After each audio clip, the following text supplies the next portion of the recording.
Bonjour, bonsoir, ça dépend à l'heure de laquelle vous nous suivez. Nous voici à notre programme. Nous voulons partager la parole de Dieu ensemble avec vous.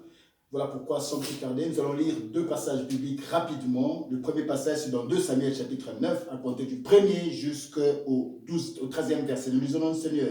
David dit, restait-il encore quelqu'un de la maison de Saoul pour que je lui fasse du bien à cause de Jonathan? Il y avait un serviteur de la maison de Saoul nommé Tsiba que l'on fit venir auprès de David. Le roi lui dit, es-tu Tsiba? Et il répondit, ton serviteur. Le roi dit, n'y a-t-il plus personne de la maison de Saoul pour que j'eusse envers lui de la bonté de Dieu? Et Tsiba répondit au roi, il y a encore un fils de Jonathan, perclus de pied. Le roi lui dit, où est-il? Et Tsiba répondit au roi, il est dans la maison de Makir, fils Daniel, à Lo-Débar. Le roi David l'envoya chercher dans la maison de Makir, fils Daniel, à Lo-Débar. Et Mephibosheth, fils de Jonathan, fils de Saoul, vint auprès de David, tomba sur sa face et se prosterna. David dit, Mephibosheth. Et il répondit, voici ton serviteur. Mais voici ton serviteur. David lui dit, ne crains point, car je veux te faire du bien à cause de Jonathan, ton père, je te rendrai toutes les terres de Saoul, ton père, et tu mangeras toujours à ma table. Il se prosterna et dit, qu'est ton serviteur pour que tu regardes un chien mort tel que moi? Le roi appela Tsiba, serviteur de Saoul, et lui dit, je donne au fils de ton maître tout ce qui appartenait à Saoul et à toute sa maison. Tu cultiveras pour lui les terres, toi, tes fils et tes serviteurs, et tu feras les récoltes afin que le fils de ton maître ait du pain à manger. Et Mephibosheth, fils de ton maître, mangera toujours à ma table. Or, Tsiba avait 15 fils et 20 serviteurs. Il dit au roi, ton serviteur fera tout ce que le roi, mon seigneur, ordonne à son serviteur. Et Mephibosheth mangea à la table de David comme l'un des fils du roi. Mephibosheth avait un jeune fils nommé Mika, et tous ceux qui demeuraient dans la maison de Tsiba étaient serviteurs de Mephibosheth. Mephibosheth habitait à Jérusalem, car il mangeait toujours à la table du roi. Il était boiteux de 2 pieds. Père, Dieu d'Abraham, Dieu d'Isaac, Dieu de Jacob, nous te recommandons ce moment en témoin de cette mère. Parle à ton peuple encore ce matin ou ce soir.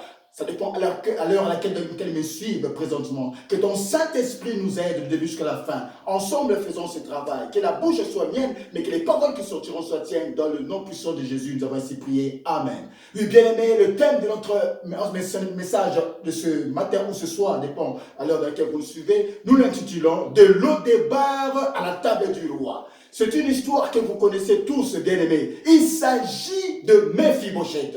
Mephibosheth est ce fils de Jonathan dont la Bible dit qu'il était perclus de pied. Alléluia. Et dans le livre de 2 Samuel chapitre 4, verset 4, on nous le dit cela. Il était perclus de pied. Pourquoi? Parce que lorsqu'ils ont entendu la mort de Saoul et de Jonathan, son père, sa servante l'avait pris dans la précipitation. Il était tombé, il était perclus de 2 pieds. Alléluia.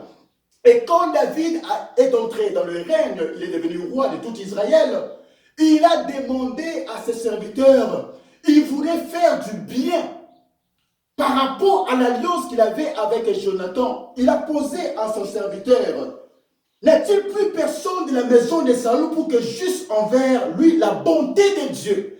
David voulait rendre sa sœur à Jonathan parce qu'il avait une alliance avec Jonathan. Alléluia.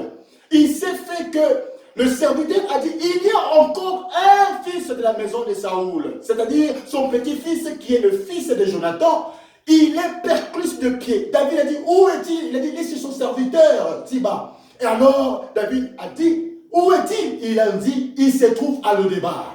Alléluia. Mephibosheth se trouvait à Lo-Débar. Une chose qui retient mon attention, c'est que Mephibosheth était désavantagé par 2 choses, 2 éléments essentiels. Le premier élément, c'était qu'il était perclus de pied. Or, quand je regarde le pied, d'une manière prophétique, le pied nous permet d'aller de l'avant et d'avancer et d'atteindre notre destinée. Or, quand je regarde aussi les pieds, je vois que les pieds sont soutenus par les chevilles. Or, les chevilles, c'est ça qui fait en sorte que les pieds soient fermes. Alléluia. Ça représente le fondement. Or, si ton fondement a été coupé, c'est qu'il te sera difficile d'atteindre ta destinée. Alléluia. Voilà le premier inconvénient de Mephibosheth. La deuxième chose, la Bible dit qu'il était où? À Lo-Débar. Lo-Débar est un lieu où personne ne pouvait les reconnaître. Un lieu reculé, un lieu où personne ne pouvait les voir. Alléluia. Il était à Lo-Débar. Voilà les deux conditions qui défavorisaient la vie de Mephibosheth. Mais la Bible me dit que David s'est souvenu de l'alliance avec Jonathan. Il voulait faire du bien à un des descendants de Saoul ou fils de Jonathan. Il a posé la question à son serviteur, s'il n'y avait pas encore quelqu'un d'autre à qui il voulait faire du bien. Et on a dit, Mephibosheth était là. Il était défavorisé. Mais cependant, la grâce de Dieu a localisé Mephibosheth malgré l'inconvénient de ses deux pieds coupés, paralysé ou boiteux, malgré l'inconvénient du milieu dans lequel il se trouvait, parce qu'il était à l'O-Débar. C'est pourquoi j'aimerais dire à quelqu'un ce soir, même si tu es défavorisé, parce que tes pieds sont coupés, tes pieds sont symbolisés, la source par laquelle tu avais des choses, cette source a été retirée, cette source a été coupée, tu es devenu désemparé. Tu es dans un milieu où personne ne peut te voir. Mais je vais te dire ce matin ou ce soir que la grâce de Dieu va te localiser malgré les deux pieds qui sont perclus, qui est le symbole d'une chose qu'on a coupée, une bénédiction à l'herbe, malgré la position dans laquelle tu te trouves, dans le milieu que tu te trouves, à l'O-Débar. Dieu va te localiser à l'O-Débar pour t'amener à la table du roi. Alléluia. Voilà pourquoi tant que tu vis, il n'y a pas lieu de pouvoir désespérer parce qu'il y a l'espérance. L'espérance tant que tu vis parce que la grâce de Dieu est là. Bien-aimé, je vais te dire encore ce matin ou ce soir, ça dépend à l'heure de laquelle tu me suis, que si la grâce de Dieu avait localisé Mephibosheth, cette grâce aussi va te localiser. Voilà pourquoi je dis ce matin, je déclare et je décrète que cette grâce qu'avait reçue Mephibosheth puisse aussi te localiser. Malgré que les gens voient que tu es désavantagé à cause de tes pieds qui sont perclus, qui veulent symboliser quelque chose qu'on t'a arraché. Tu vois que c'est ton désespoir. Tu vois que la personne qui était là pour t'aider n'est plus là. Mais je voudrais te dire, ne désespère pas. Parce que là où tu es, à l'O-Débar, la grâce de Dieu va te localiser. Voilà pourquoi je voudrais dire à quelqu'un que cette parole prophétique tombe sur toi ce matin ou ce soir, là où tu me suis, afin que Dieu te retire de l'O-Débar et t'amène à la table du roi. David a dit, je vais faire du bonnes choses, le bien. C'est pourquoi les bienfaits qu'on fait dans la vie, alléluia, c'est très important. Ce bienfait va parler. Même si la personne qui était ton père avait fait ce bienfait, j'aimerais te dire que Dieu n'oublie jamais aucun bienfait. À cause de l'alliance de David avec Saoul, à cause de l'alliance de David avec Jonathan, ça a localisé. Mephibosheth à l'O-Débar. Je me retenir ce matin que cette même grâce va te localiser. Que cette même grâce va te localiser. Je déclare et je décrète que cette grâce te localise là où tu es, à l'O-Débar, afin de t'amener à ta destinée. Tu mangeras à la table du roi. Et la Bible me dit que Mephibosheth mangea à la table du roi tous les jours de sa vie.